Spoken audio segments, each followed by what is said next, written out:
मेरा नाम पवन है, मैं प्रतापगढ़ का रहने वाला हूँ।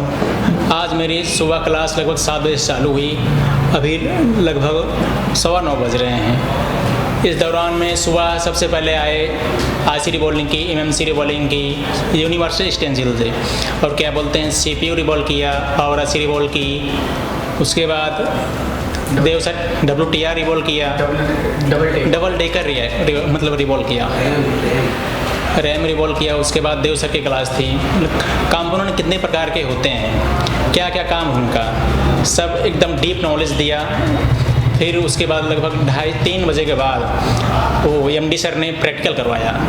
कंपोनेंट कितने प्रकार के होते हैं, कॉइल का क्या काम होता है, रजिस्टर क्या काम करते हैं, और क्या बोलते हैं थर्मिस्टर क्या काम करते हैं, सब इन सब का डीप नॉलेज दिया। Thank you. Average people talk normal. Average people talk problems. The greats talk solutions.